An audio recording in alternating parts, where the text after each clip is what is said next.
Hey Liz, Hey, Olu. how many more weird AI videos are you gonna send me this week? Oh my God. Okay. Listen, I'm just trying to keep you and the group chat informed, okay?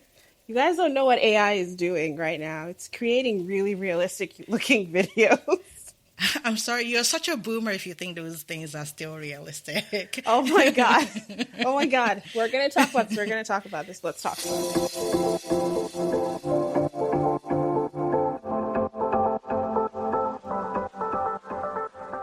First of all, we should say welcome back, everyone. We took a break. We hope your Memorial Day weekend holiday was good and you got outside, got some sun if you could.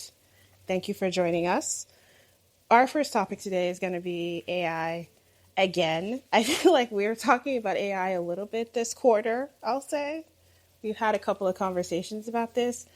This time, we're talking about the videos that you may have seen and may not even have realized were AI generated from Google. And I just want to say that I saw them against my will because of Liz. But please go Yes, ahead. I consider myself the person who's bringing the information to the group chat because otherwise you guys would be taken in by AI videos. I'm trying to keep you Okay, they informed. still they still don't look realistic. We're gonna get into it, but I don't agree that they look like that realistic. Oh my Whatever. God. I think people are falling for them, no question. In case you're wondering what we're talking about, some backstory. Google has a conference they do every year, and they created a new AI or an video generator where you literally just type in a prompt or a sentence, like create a video of a newscaster saying the news and reading this news statement. And it will create 8-second videos just based off of your prompt. Um, I think that many people's recollection of AI videos may still be from maybe about a year or two ago when you could see the hands kind of move weird or the faces move weird or like really big eyes or weird smiles. The Google AI videos are creepy and realistic enough. I don't want to call them hyper realistic. I'm not saying they're 100% there, but they are realistic enough to fool, I believe, most people. And that's been really concerning. So Olu may not be fooled, but many people online have been fooled by these videos. Okay, yeah, I will concede that these are better than the ones that my parents sent me on Yes, WhatsApp. And it's just yes, like, like creepy babies singing, like, and it's just like, why? Or like creepy puppies, like this like fake yes. cute but just creepy like kittens doing like Dance something. moves, yeah. Dance moves, exactly. Like these are definitely better, but like if you watch them on silent, like the blink rate is wrong, the mouth sync is wrong, they still just don't look real. There are no shadows, like there's just no sense of actual human interaction. But then the see, this is where you messed up. You should have just like sent it to me without telling me it was AI and then see if I can like figure it out. But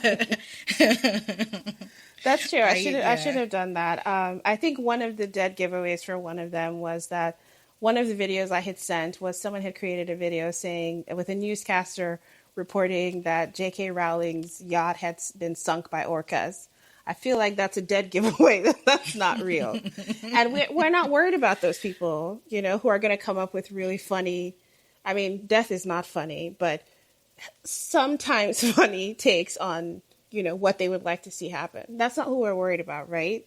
We're worried about people who are going to use this to create news clips, fake stories, deep fakes of celebrities or people they know that will cause real issues. And one of the concerning things is that what we saw at this event that Google had was the worst it's ever going to be, right? The AI is only going to keep getting better and better and better as long as they keep investing in it. And that is concerning. That should be concerning if you're like paying attention. Yeah, I'm just trying to figure out what the end game of this is, right? What are the uses for this? So I mean, we barely go to the movies anymore. We barely have like those interactions anymore. If you're saying that you can create a video of, any plot or any movie, then that's just gonna go by the wayside. And that's everybody from actors to producers to the grip man to the cameraman. Everybody just wiped out, all of their jobs wiped out. And then for the consumer, what's gonna be your experience? Will you still enjoy it if you know that it's AI that is like, generating the plot and the narrative and pushing the story along? Like, what is the end goal here? Are we all just trying to end up being blobs on our sofas, just not interacting with any human being on any level, even just via video where you can assume it's a real human being? Now we just don't even want that at all. I don't know. I don't know. And that's actually a question that we posed on Threads to ask, what is the goal of this tech? Where are we going with this? And I will tell you what some people said they think is the like real practical application of this. And as a listener, you guys, you can let us know if you agree with these. So some examples people came up with: ads. So if you're a small business, you don't have money to pay some massive advertising agency to create an ad for you, you can use this AI to create, string together a couple of 8-second clips and create like a 30-second ad or a 15-second ad for your business. Okay, I guess.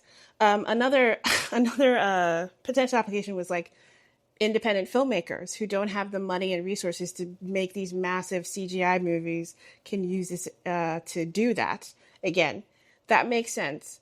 The question I asked, though, and that there was never a real answer to, is if you contrast those like very specific applications against the downsides, which is things like spreading misinformation much easier, having the resources that we as a planet are already burning through going into creating 30-second ads for like a local landscaping business. Is that the best use of the energy on Earth? Like, do you see the issue here?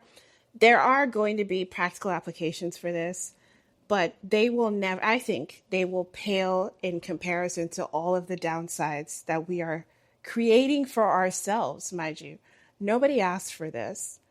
Google has done this because they can, which is actually why Google does a lot of things, is because they can, because they think it's cool. And we don't have a government that will help regulate this, that is smart enough and on top of this enough to actually stop it, or that is even willing. I don't think someone like JD Vance, who owes his entire career to like the Palantir founder, is going to stop this, right?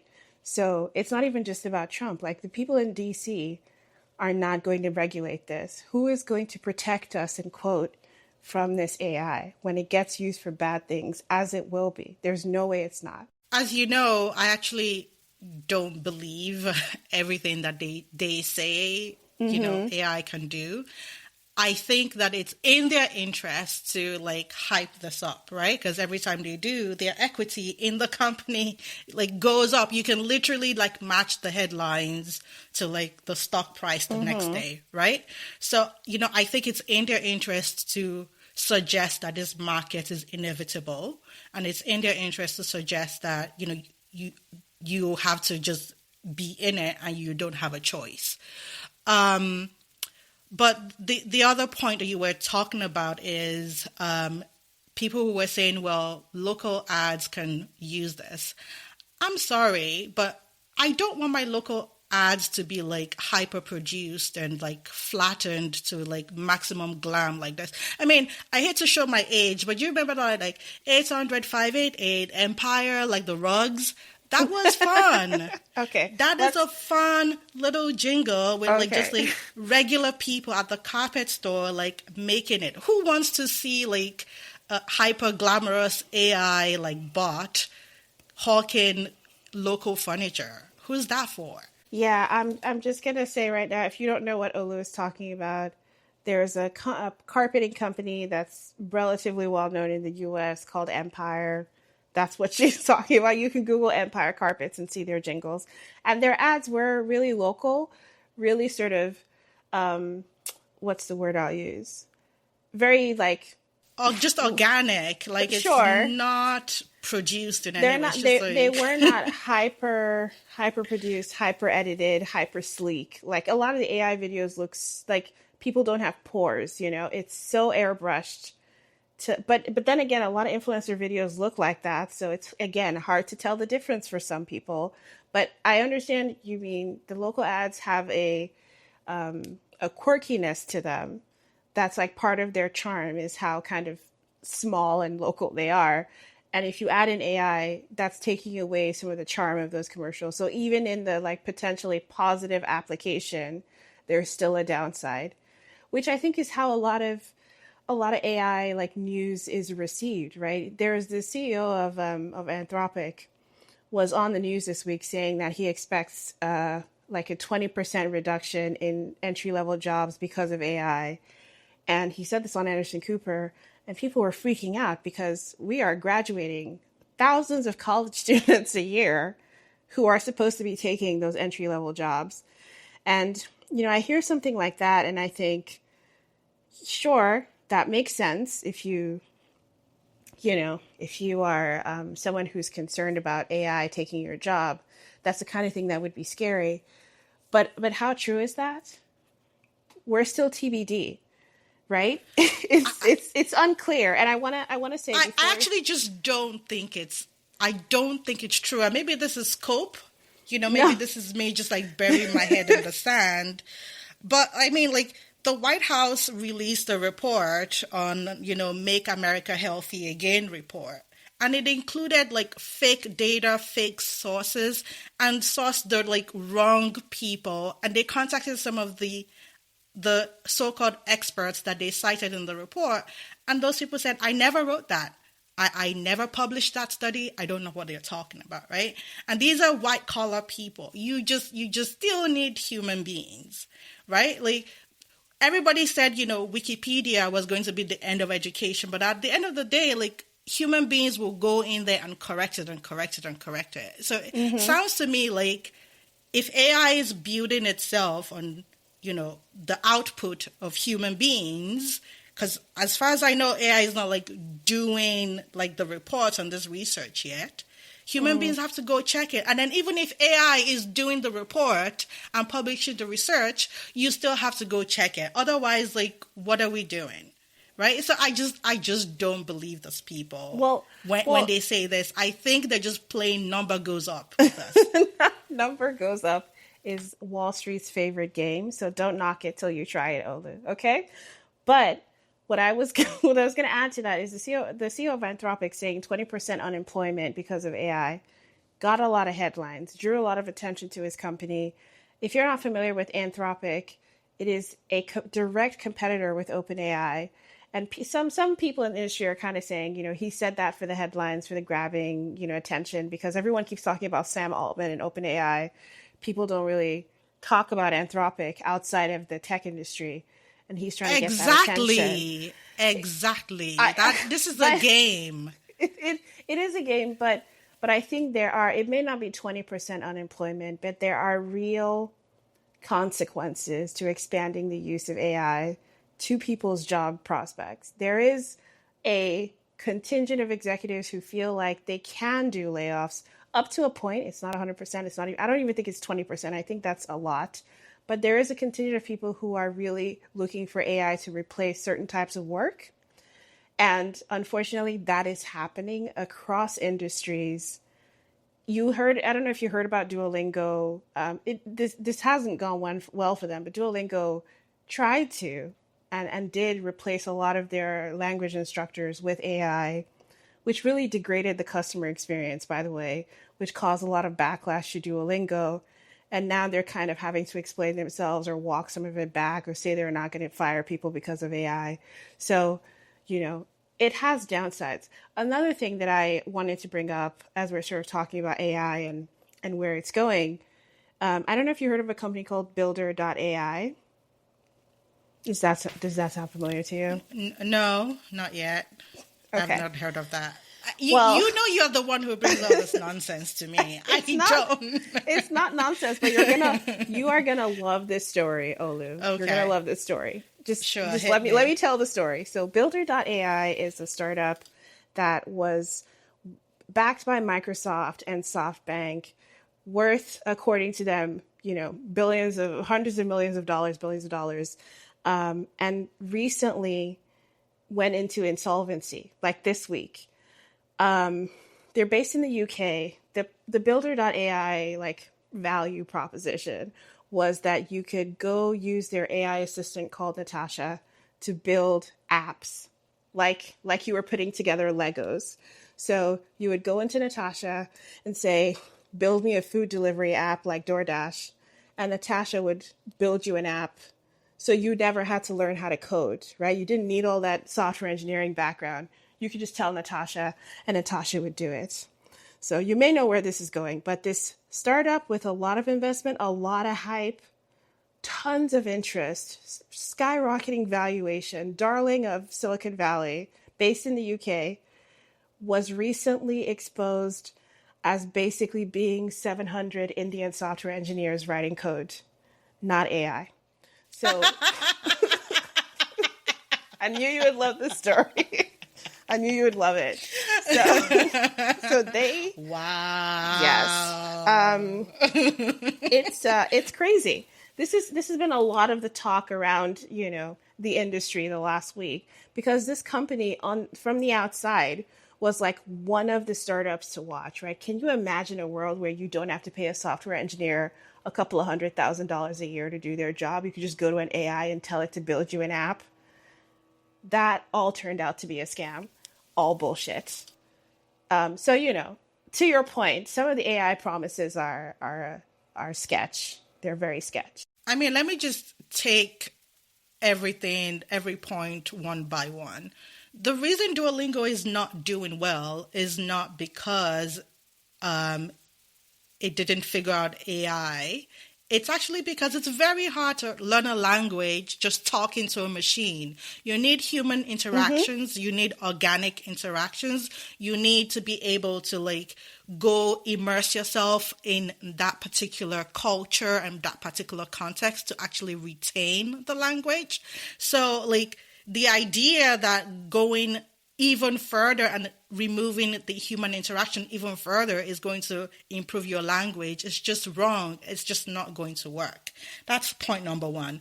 Point number two, this is like I don't understand why these nerds are like Nerds. telling themselves they're masters of the universe. Hold on a second. I've been a student.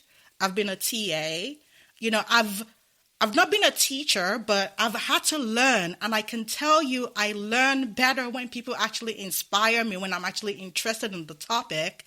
And a lot of that is from somebody who inspires you, like you actually like your teacher and you want to listen to them, right? Like how many of us have had to like listen to, let's even talk about still human beings teaching you over Zoom. Like so many people complain that they're not able to like retain that information. It's just not the same. We're acting as if like human beings are just this like code, slash whatever, and you put it into their brains and it's going to work. And that's not how it is. Learning is not just a direct input of information. You actually need positive emotions or even the negative emotions of competition, jealousy, whatever it is, you do need a motivation to learn. And how are they going to input that into AI? That's the question I'm asking. I mean, that's not gonna happen, right? And Duolingo found that out when they tried to move their platform to like be fully AI driven, and got a lot of negativity. Really went from being a darling account on social media to like a joke.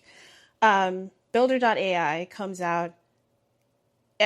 Some people said clearly a scam at the beginning, but those people were ignored because people really, like executives really want to believe that AI is going to replace humans. I don't really know where they see that going long term. Realistically, if nobody's working, who's going to buy your product? But that's like a future question. But to your sort of larger point about missing that human connection, I am not exactly clear on when that became the goal, but they're in a world of, shareholder capitalism where you have to keep driving down costs, and you're in business, your labor is an expense. You really end up in a situation where This is the situation you end up in, basically, right? Where labor is an expense, you have to keep reducing labor costs to provide value to your shareholders.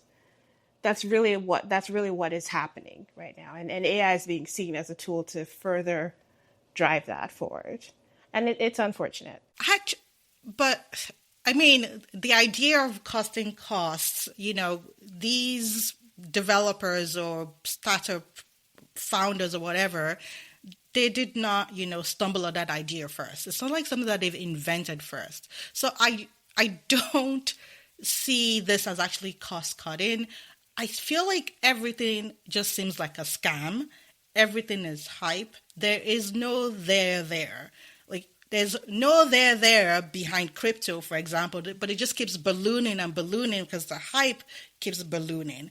There is no there behind Tesla's valuation, for example, but the stock price just keeps rising and rising. There's no there behind, places like WeWork, right? And then it just kept on ballooning and ballooning. There was nothing behind NFTs, and it just kept on ballooning and ballooning.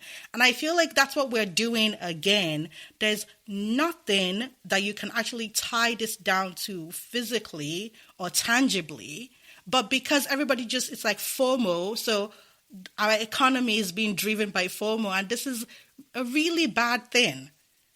This is not good. But that is what's happening now, is just this conversation around, we're creating quote AI, but it's actually offshoring jobs to other countries, and then pretend, and that's how they're saving on costs, basically, right? It's like they're just getting cheaper labor.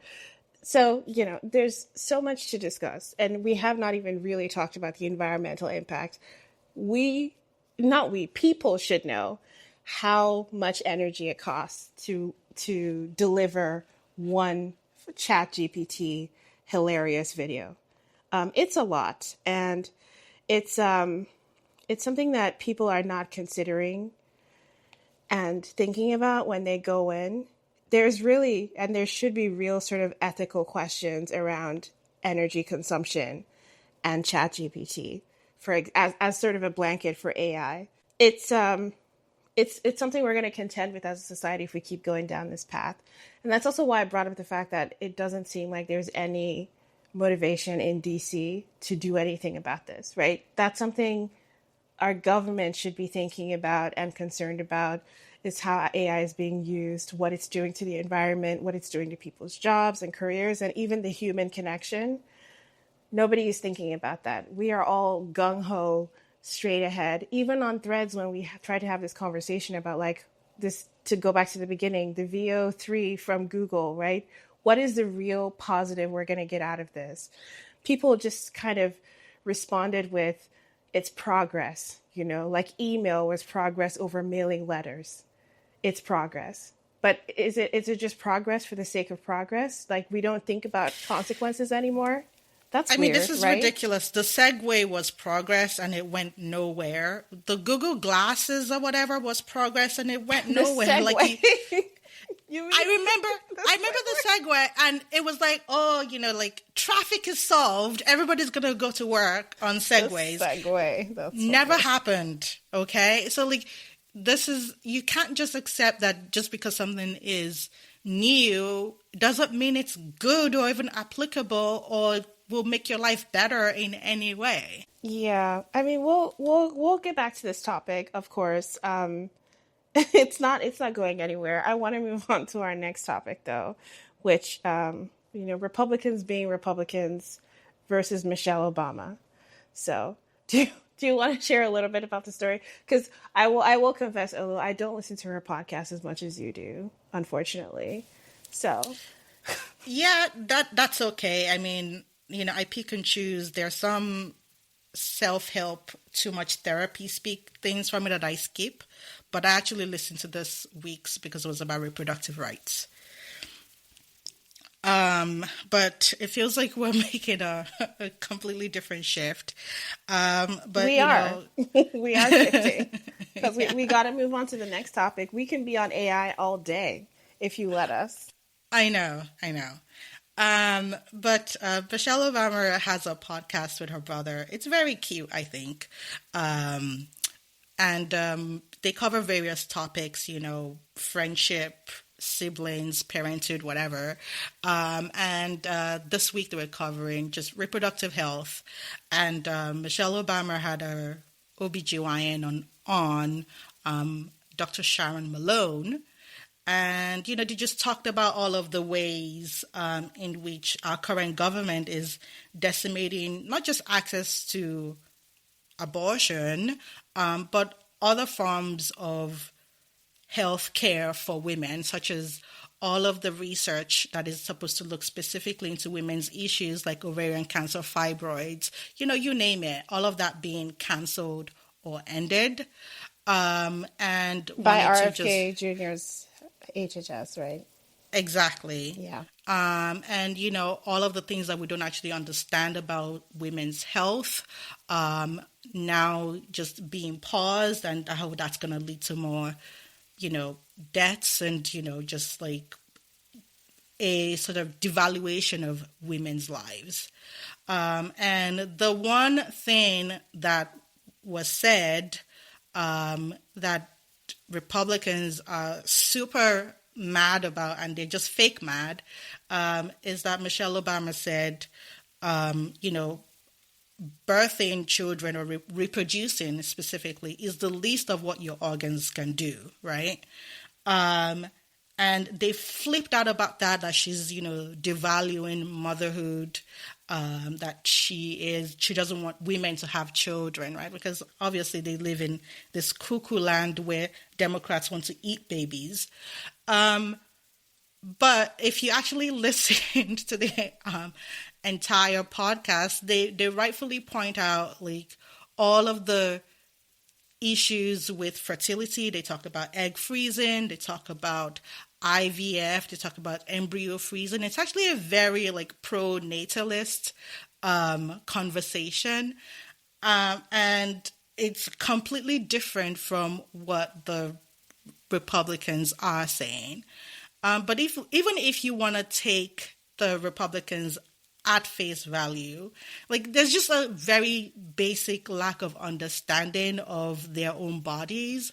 Yes, having a baby is the least of what your organs can do, right? Like your organs shape your mood, they shape your bone density, like they're hormones, there are all sorts of chemicals that they're producing, and that's like happening by the minute, by the second, every single day. That's like completely different from like a 10-minute roll in the hay, right? Like it's not, your organs are not just there for reproducing. What is wrong with you? Well, let's see, because I looked this up, and some of the well, what's the word I'll use? Some of the backlash, I don't even know if that's the correct word, that she received, that's really being pushed by Republicans. So Danielle D'Souza Gill, who is married to a congressman from Texas, Republican. I mean, that goes without saying, but I'm just telling you, he's a Republican and she's a Republican. Brandon Gill is her husband. And that's part of why Fox News is talking about her, in case you're wondering. But Danielle said on Twitter that, quote, motherhood is the most beautiful and powerful gift God gave women. Creating life is not a side effect, it's a miracle. Don't let the left cheapen it. That's one of the responses. Somebody created a TikTok video where she was talking about how it's so upsetting how celebrities and elitists try to convince you that your miraculous superpower,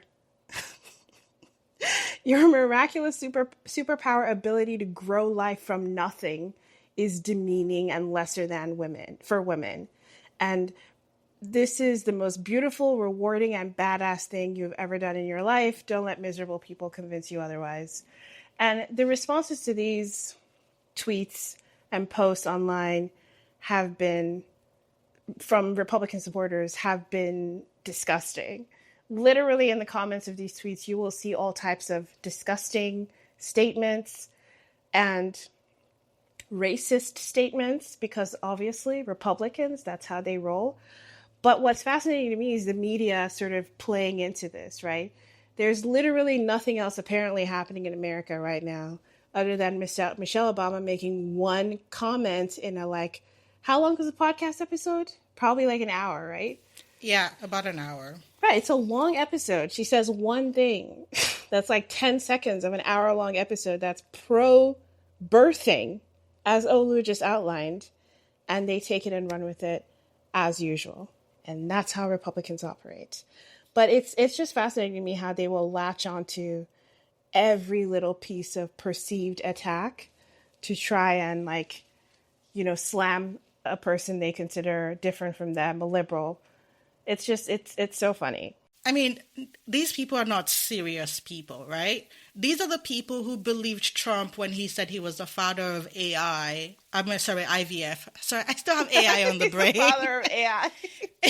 Trump said he was the father of IVF. It's been 5 months in. There's not been a single plan about how to improve fertility for women, how to improve, life for mothers, right? You have an actual woman, Michelle Obama, who is a mother herself, talking to an OBGYN who is also a mother, and they're actually outlining, giving people advice, right, and support if they want to freeze their eggs or do IVF or like freeze an embryo, right? Like they are still talking about it. The loser who lied to you 6 months ago, 7 months ago, to say that he cared about IVF has not said jack shit about it since then, right? Okay. Like, this is insane. Well, hold on. Let's say he did sign an executive order. He did sign an executive order that was, quote, expanding access to IVF. Now, I don't know about you, but I know that executive orders don't expand access to anything. So I did look into it because I was like, oh, did the executive order automatically make IVF free for all of us? Someone let us know as childless dog ladies. We would love to hear about this. I would like a companion for my dog. So I looked into it, and he signed the executive order. Nothing has happened since then on the White House side. RFK Jr. is busy drinking raw milk on TV. Can't find the time for this with HHS. But what has happened is that the pro-life contingent is actually beginning to seem like there's hints that they may be against expanding IVF because if you're familiar with how IVF works, you create a lot of embryos and sometimes you have to discard those embryos for whatever reason. And the pro-life people don't like that. So even though Trump has signed an executive order for IVF, it's entirely possible nothing will get done because of the extreme right, the anti-abortion, pro-life people on his side of the aisle. So that's where that is, in case you were wondering. I'm just shocked by all you said. Shocking, I know. Startling information. This is all just very surprising to me. I mean, but yeah. This is the problem. These people don't actually care about life. What's the point of having a mother who goes through pregnancy and has a baby and then dies of breast cancer before she can raise the child, right?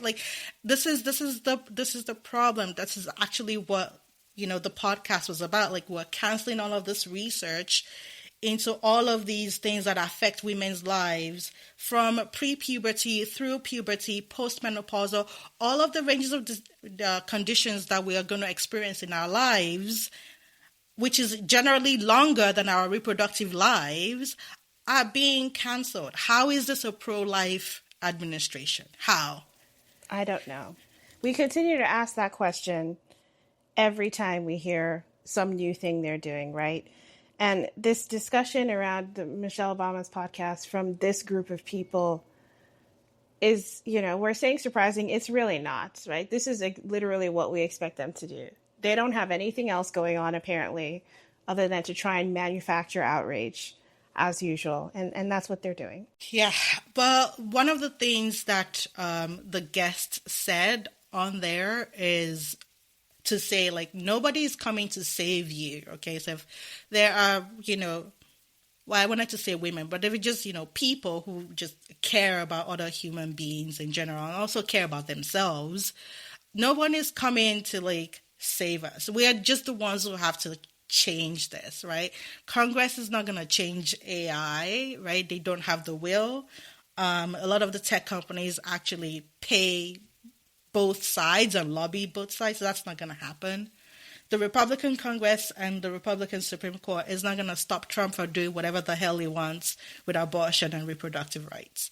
So we're the ones who can change this in 2026 and 2028, hopefully. That's all I just have to hope for. Yeah, agreed. And, we got midterms next year, so I guess hang in there, y'all. Hopefully some relief is coming.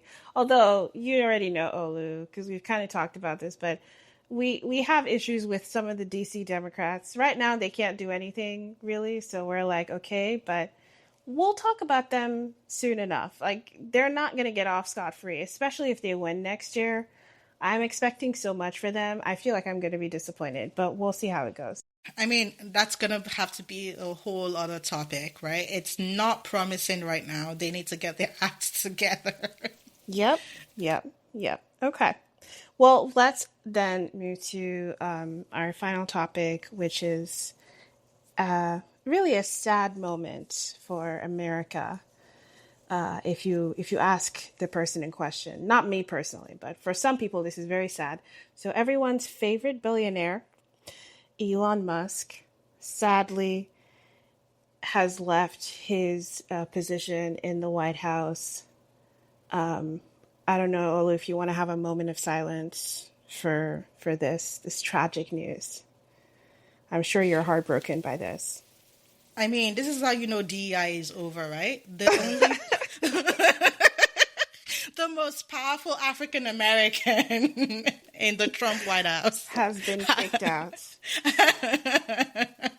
Just I guess moment. Say no to woke. Say no to DEI. You go woke, you go fired. I don't know. That doesn't rhyme. But yes, so Elon let us all know that his time at the White House has ended. It's funny because the story around this, even his departure has questions, right? Because in April was when we started hearing rumors that he was going to leave, he was leaving. And the reasons that were being given were Tesla was in the tank. Board members were upset. Sales were tanking. We all know his wealth is deeply, deeply tied to the company. And so people were like, you need to go back to your goddamn job, Elon, which is the car company, not Doge. And also, obviously, his reputation and his shenanigans in government were causing people to trade in their Teslas for other cars. So all around, not a good mix. And so rumors started last month in April. Although I guess it's June now, so in April they started. But then this week he clarified that he's actually leaving because he's a special government employee who has a 130-day term, and that's why he's leaving. What do you think is the reason? Do you think it's really because that 130-day term is over? Or do you think it's because basically Trump got bored of him, tired of him, his company was like heading down the drain and he wanted to escape and go fix that? I mean, option B is clearly the most boring explanation, right? And the most predictable explanation. Everybody saw this coming, right? You knew that these two egos could not coexist for too long. And Elon is just like really annoying. He's actually just at baseline a very annoying person, right? Like you can tell that he's just irritating. So he wasn't going to last long. Yeah, I don't think he was going to last long either. I think some people had this going through like the end of the year or something, but nobody thought this would be a long-term relationship. We'll see if he gets to come back, right?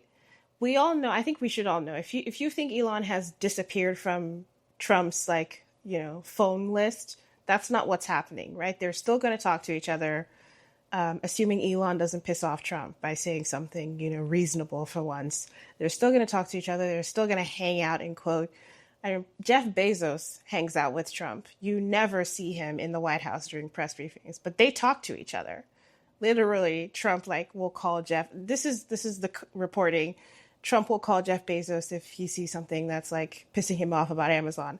So they are still going to be in contact. That's how this works.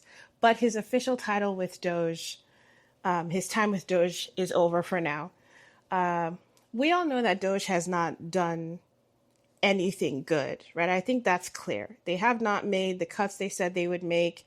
They have resulted in laying off tens of thousands of people from their stable jobs, creating chaos, embroiling, I love that word, to embroil, embroiling the government in lawsuits over those firings, wasting taxpayer money. That's all Doge has done. So Elon's legacy in government, absolute garbage, very unhelpful, 0 out of 5 stars, would not recommend. That's what he's leaving behind. Yeah, but I mean, the damage is already done, right? Doge is still going to exist and continue doing whatever the hell Doge does, which is just destroy our government and destroy anything that government helps human beings with. So, that's still going to continue. And the sort of sentiment of, slash and burn still stays even if he leaves. Oh, yeah. I mean, yes, definitely. There's going to be the Republican tax plan, which is calling for cuts. Like, they're planning to cut education, Medicare, all of those things. So, we know cuts are coming. That's the like Republican principle that's going to be at play here. Cutting benefits and services, lowering taxes for rich people and some middle class people, but mostly rich people. That's the plan. That's always been the Republican way. That doesn't go away because Elon is gone.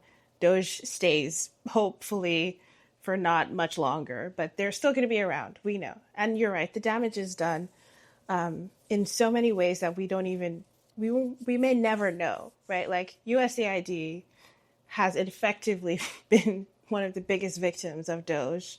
And we don't know how that's going to come back, if it comes back, what it looks like. So I agree. The damage is lasting, but the legacy is negative. And I don't think history will look kindly upon Elon Musk. But I also know he doesn't care. So, because if he did, he wouldn't have done this in the first place. Yeah, I mean, the only thing he cares about is his valuation of his company, right? And his stock. So, I hope people have long memories. Do not forget, you don't have to buy a new one if you don't want to. New Tesla. You don't have to buy a new Tesla. I don't know, like they might even decide to change their names. Just like, what's that,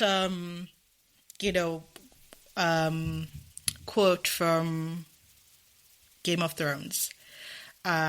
Every time he does something, you just like let him know that it was you. Like let him know that you still don't fuck with him. You want him to know it was you. I want them to know it was me. Yes. I think we should remember. I think people are. Oh, the North remembers. So many Game of Thrones. I'm sorry. Okay, you gotta be specific. You gotta be specific. Okay, I thought. Okay. I thought you were talking about the other quote about. I don't want to spoil Game of Thrones for anyone. But Olenna Tyrell says, "Tell Cersei I want her to know it was me." I thought that's what you were talking about. That's what I was talking about initially, but I actually realized that the North remembers is way more appropriate. Okay. Fun fact, Olu has never seen, really, Game of Thrones, so the fact that she knows it is that's a testament to how much of a cultural juggernaut it was. But yes, the North remembers, I agree. I don't think we should give Tesla the car any more attention. There are better options. If you have money for a Tesla, like a fancy one, not one of the used one that's going for like $5 now because nobody wants to drive one. But if you have money for like a real Tesla, then you have money for a different car. You should just get that. Like, I don't know what people's budget's like, given that there may be a recession coming. So maybe hold off. But just a thought. Wouldn't get a new Tesla if I were trying to buy an electric car. Just my sentiment. Lessons have to be learned. This is one way you can teach Elon a lesson if that's something you're interested in. Exactly. Let the free market speak, right? Like, we're doing free market stuff. Let's go. Let's do it. This is the free market speaking. Although Elon would say he's being bullied and that, the media is painting him in a negative light. He actually did give an interview this week where he said he doesn't always agree with everything the administration did, but he doesn't want to say that in an interview because the media will run with it. I'm paraphrasing, but that's what he said. And I thought it was interesting because the journalist did not probe beyond that. My next question would have been, I know you don't want to say, but can you even give us a hint? What are the things you disagree with the administration on? You know, he didn't like, I just clearly remember a certain presidential candidate last year who was yelled at because she didn't create enough distance between herself and her boss, her old boss, or soon to be old boss. Why can't we? I know Elon's not a politician, but like, why don't we press him? What's the thing he's different from his former boss on? Where is that separation? It felt like he was going on some sort of redemption tour. And I fear that Wall Street will let him do that. So it will be up to consumers to actually deliver the message if they feel like. I agree, and especially national journalists, like they just seem to have no follow-up questions. They just like repeat stuff without like any follow-up or any clarification, right? Like you don't have to regurgitate everything he says just because, his well-placed sources are whispering in your ears, right? I mean, what's her face? Trump's daughter and her billionaire husband also tried that. They leave and then they start dropping hints to the New York Times. Yeah, Ivanka and Jared. Yes, thank you. They stopped working during the actual first Trump administration, and then or was it after they left? Whatever. They then placed, well-placed sources to speak to the New York Times and, talk about the things that they didn't quite agree with or the things they were not quite involved with. And I say, like, F that. I don't want to see those things, please. Like, just don't write that. Like, I don't understand why journalists do that. Like, who is that for, right? Like, how is that in the general public's interest for you to just print out whatever workshopped PR nonsense they decide to print out when they leave? Well, yes, agreed. And along those lines of journalists doing, not doing their job / doing dumb things, Jake Tapper, or as Olu calls him, Jake Taper, his book, first of all, it's called Original Sin, which is just a massive, massive title. Like, if you have even been near a church at any point in your life, you would have probably learned about the concept of original sin, which is basically the I mean, I really can't get this out because that's crazy, but it's the concept that all human beings are born with sin because the very first humans, Adam and Eve, committed original sin because they disobeyed God in the Garden of Eden. Now, I'm not religious, so I consider this a fairy tale. But for you to take something that has that level of, I guess, relevance or like depth to it and apply it to Joe Biden not dropping out of the election fast enough for people and the alleged cover up around that was insane to me. Like, what is Jake Tapper implying by the name of this book? Is he implying that that is the sin that I struggled with the name. And then the information in the book was that apparently people around Biden were suspicious of his capabilities, but covered it up. And I guess that's part of why that debate was so bad last year. And that's why Democrats lost. I was struggling with where it was going. But I mean, I guess my advice is don't buy the book. Like, let it rot. Don't let it be a bestseller. I mean, this is just hubris on steroids, right? Like, you can tell he thinks that he did something because of like the way he's been promoting it and just going around and dropping this like hyper definitive statements that he can't even, back up. Like, there's no direct quote from like anybody specific in the White House, right? It's just so weird. Like, these people, and also like, why are you not just reporting it? Why are you putting it in a book, right? Like, this is why people don't like these journalists who think they're celebrities, right? Like, if you're trying to inform people, inform them in a timely manner. Why were you like hoarding it like a little squirrel so you can put it in your book?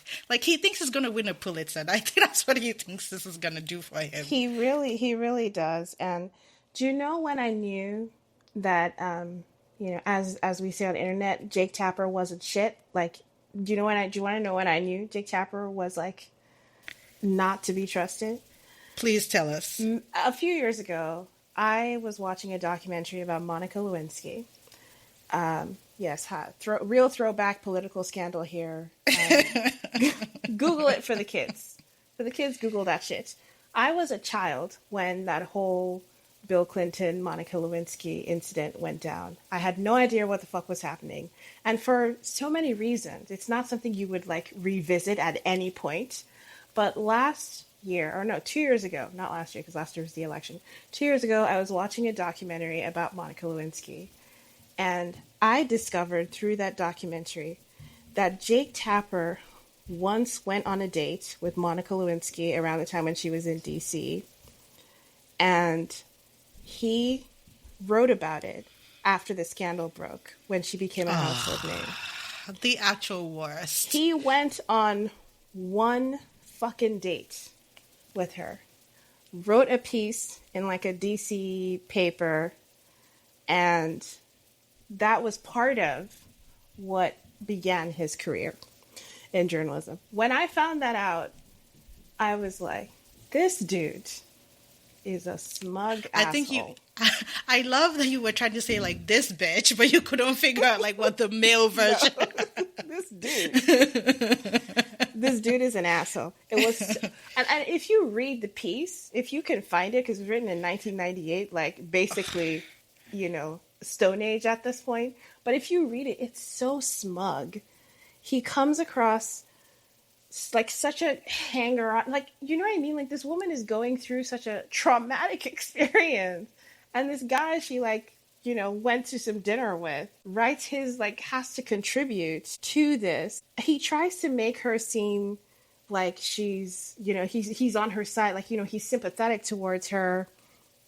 And he says she's, quote, this was my favorite part. He said she's, quote, because I pulled it up for this discussion. He says Monica Lewinsky is not so much well-financed white trash.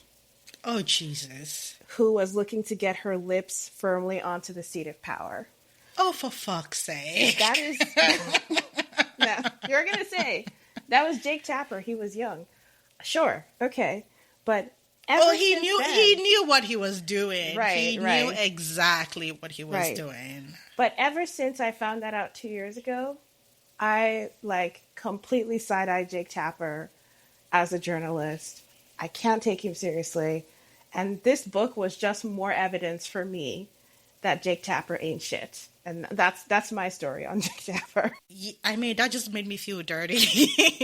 Yeah. It's so sleazy, such a sleazy thing to do. A lot of people don't know this about him. But look it up, Jake Tapper, Monica Lewinsky. Read that whole piece. You're going to say it's a different time, but that person is still in there. And this original Sin book is just more of that.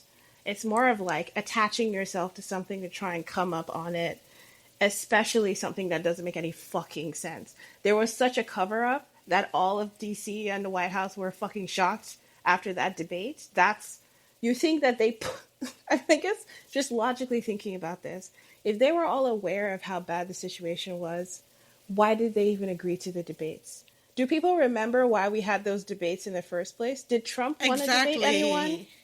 Do people remember that Trump didn't actually want to do any fucking debates? Do you think a team that knew that would have set up their guy like that? Make it make sense, guys.